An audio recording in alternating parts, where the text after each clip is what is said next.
The title of this video is Why Nuclear-Powered Cargo Ships Don't Exist. But here's the twist.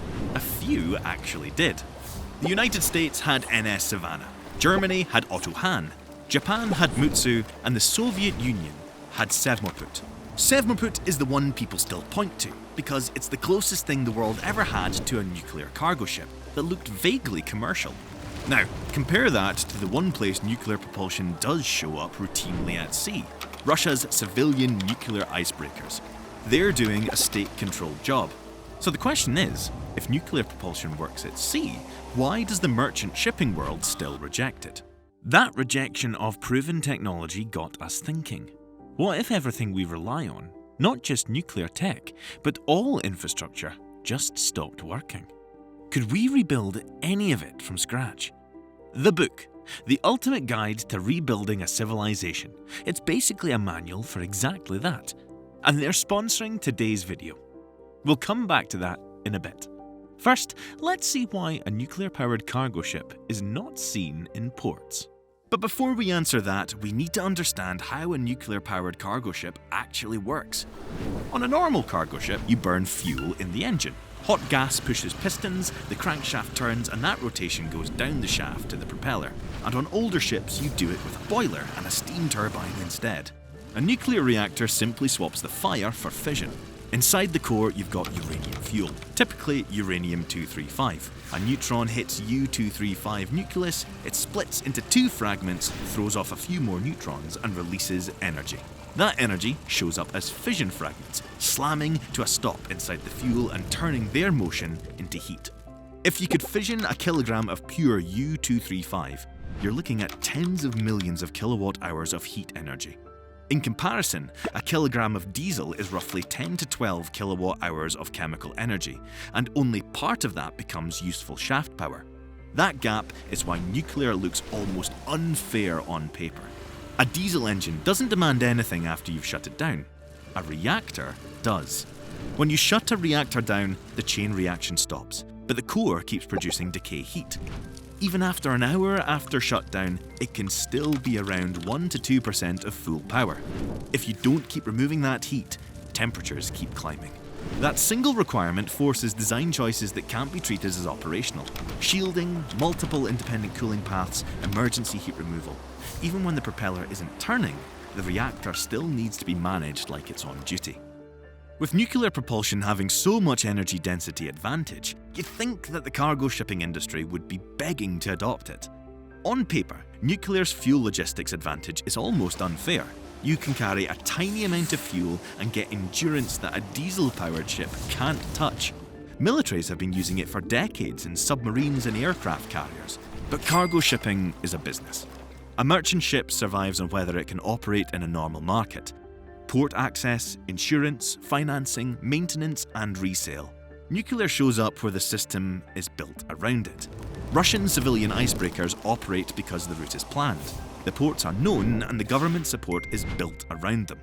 Fuel savings with nuclear sound great, but that advantage doesn't survive the way cargo shipping actually makes money.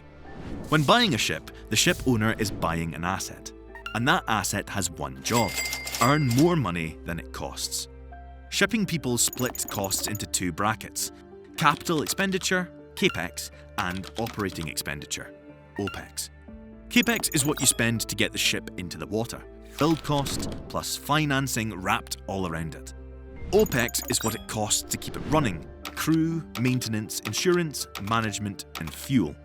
Nuclear targets fuel costs, so yes, it can drop part of the OPEX, but it drags CAPEX up hard. Because you're not buying a ship with a different engine, you're buying a ship plus a power station that's been built, tested, and documented to nuclear standards. A clean historical example is the NS Savannah.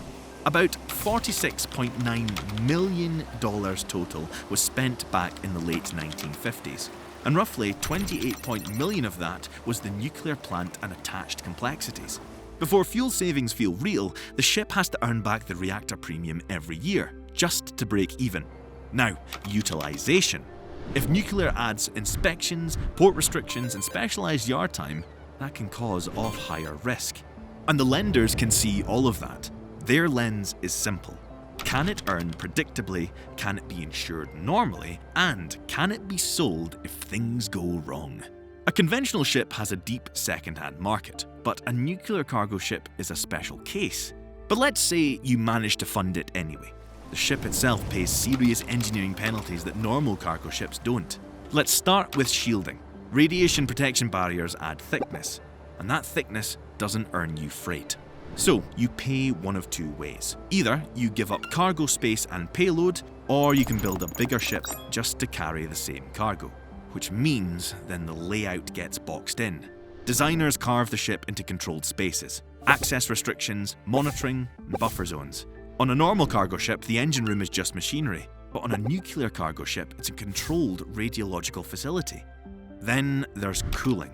Designers assume worst days, and still guarantee heat removal. Maintenance and refueling is the next trap. You refuel far less than a diesel-powered ship.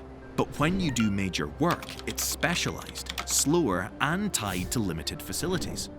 Crewing changes too. You're hiring trained nuclear operators and radiological protection competence. So, even if the business case somehow survives, the ship you end up with is heavier, tighter on space, harder to maintain, harder to crew, and less flexible, where flexibility is how cargo ships stay profitable.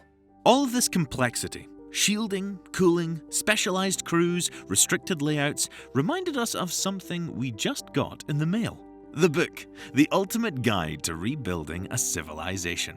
We opened it and realized this isn't just a book. It's an answer to something we thought about before. If everything stopped working tomorrow, how much could we actually rebuild? No power grid, no infrastructure, not even clean water. The book is basically a manual for rebuilding civilization from scratch. The stuff we take for granted because it's always just been there. The way it's done is what got us. We flipped through and hit a section on extracting metal from ore. Full breakdown, hand-drawn diagrams, step by step. It was a very interesting and actually useful read. The whole thing looks like something out of Da Vinci's workshop. And there's a hidden layer to it. A secret quest woven into the illustrations. Puzzles, symbols, clues scattered throughout. You just gotta figure it out as you go. We spend a lot of time on this channel breaking down systems, how ships work, how nuclear reactors work, why complex systems succeed or fail. The book takes that same approach but applies it to everything. It reminds you how much knowledge we've lost track of and how much of it might actually matter someday. If that sounds like something you want, use our code CASUAL10 for 10% off. Links in the description. Alright, back to nuclear cargo ships and why ports won't accept them. A nuclear-powered cargo ship also loses outside the ship. For a normal cargo ship, you divert to the nearest capable port, you get tugboats, firefighters, salvage, temporary repairs, and then you decide what's next. But when it comes to nuclear cargo ships, if anything happens, the ship cannot easily divert to the nearest port. She has to divert to a port that will accept her, because even if nothing leaks, the port and the government have to consider how the public will react, media pressure, and how to handle a response burden that they didn't sign up for. And then there's the repairs. Very few yards can touch it without turning the job into controlled work with specialist teams, monitoring, procedures, and delays. Salvage is slower too, and the exit isn't normal either. A nuclear ship needs to be decommissioned under a regulated process. So, the next question is obvious. Who on earth would insure it when something goes wrong? Solus Chapter 8 has a section for nuclear ships, and the IMO even adopted the Code of Safety for nuclear merchant ships. So, nuclear for cargo ships isn't illegal by default. Protection and indemnity clubs tend to treat nuclear-related losses as exclusions, or they'll only touch them with heavy limits and conditions. Banks lend against insured cash flow and assets they can resell. A nuclear-powered merchant ship isn't just a ship anymore, it's a high-security asset.